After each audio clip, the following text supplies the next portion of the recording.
వచ్చిన తర్వాత ఆ భక్తి అనేది తప్పదు. ఆ భక్తితో అనేది మనం ఉండవలసింది మన కర్తవ్యం. అందువల్లనే మనం ఈ విధంగా దేవాలయాన్ని నిర్మాణం చేయటం. నిన్న ఆయన నా దగ్గరికి వచ్చి అడిగాడు, స్వామి భగవంతుడు సర్వవ్యాపి అని అంటూ 4 గోడల మధ్య తీసుకొచ్చి పెడుతున్నారు, ఇది ఎంత మటుకు న్యాయం మీరు చేస్తుండే పని అన్నాడు.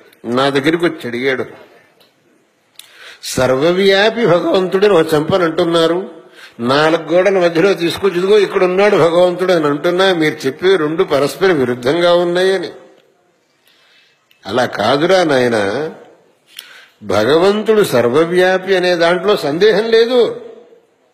ఇందుగరడందు లేడని సందేహము వలదు, చక్రి సర్వోపగతుండు ఎందెందు వెదకి చూచిన అందందే కరడు దానవాగ్రణ వింటే అని భాగవతంలో చెప్పలేదా? అది నిజం. కానీ ఈ 4 గోడల మధ్యలో ఎందుకు తీసుకొచ్చి పెడుతున్నారు అని అంటే, ఎవడికైతే సర్వత్రా భగవంతుణ్ణి చూడటానికి సంస్కారం అనేది లేదో, ఆ పరిపక్వత లేదో, వాడి కోసమని చెప్పేసి. నువ్వు నిజంగా ప్రహ్లాదుల్లాగా ప్రతి కణంలోనూ భగవంతుణ్ణి చూచేటటువంటి పరిపక్వత కలిగిన వాడివైతే నువ్వు ఇక్కడికి రావాల్సిన పని లేదు. ఇది నీకు ప్రతి ఒక్క కణంలో భగవంతుడు దర్శనమిస్తున్నాడు. కానీ అందరూ ప్రహ్లాదుల్లాగా ఉండరు కదా నాయన. అటువంటి వాళ్లకు భగవంతుడు ఇక్కడ ఉన్నాడు, నువ్వు ఇక్కడికి వచ్చి ఉపాసన చెయ్యి అని చెబితే వాళ్ళ యొక్క మనస్సు అక్కడ లగ్నమవుతుంది అనటం కోసం మేము ఇక్కడ భగవంతుడిని ప్రతిష్ఠిస్తున్నాం. గాని సర్వవ్యాపి అయిన భగవంతుణ్ణి సంకోచం చెయ్యాలనే దృష్టిలో మేము చేయటం లేదు.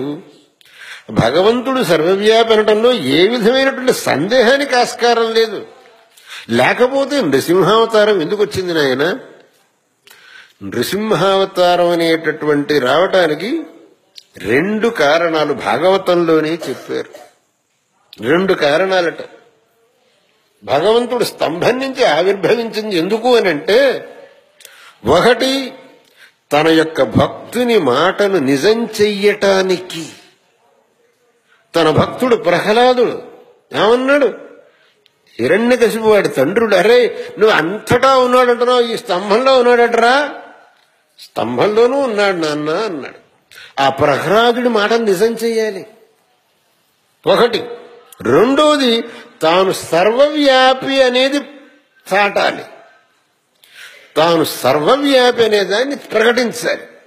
ఈ 2 కారణాలను పుచ్చుకొని భగవంతుడు స్తంభం నుంచి ఆవిర్భవించాడు అని భాగవతం చెబుతున్నది. కాబట్టి భగవంతుడు సర్వవ్యాపి అనటంలో ఏమాత్రం సందేహం లేదు. సర్వత్రా భగవంతుడు ఉన్నాడు. కానీ సర్వత్ర భగవంతుడిని చూసేంత పరిపక్వత మనకు రాలేదు. అది రావాలి. ఎప్పటికొస్తుందో తెలియదు. అది వచ్చే వరకు ఇలా దేవాలయంలో భగవంతుడి యొక్క మూర్తిని ప్రతిష్ఠించి అక్కడ ఆ భగవంతుడిని ఆరాధించడం అనేది మన కర్తవ్యం అవుతుంది.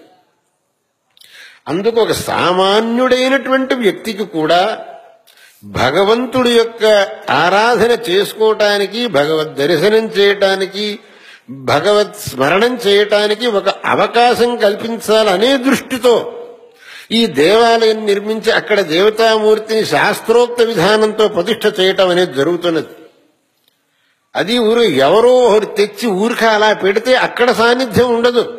ఆ శాస్త్రోక్తమైన విధానంతో ప్రతిష్ఠ చేస్తేనే తప్ప లేకపోతే అక్కడ సాన్నిధ్యం ఉండదు. అందుకు ఆ శాస్త్రంలో చెప్పినటువంటి రీతిలో ఆ భగవంతుడి యొక్క మూర్తిని అక్కడ ప్రతిష్ఠించి, మీరందరూ ఇక్కడికి వచ్చి భగవంతుడిని ఆరాధించకుండాయ్యా మేము జనానికి చెబుతున్నాం. కానీ దానివల్ల భగవంతుడి యొక్క సర్వవ్యాపిత్వానికి భంగమేం రాదురా నాయన నేను జవాబు చెప్పాను.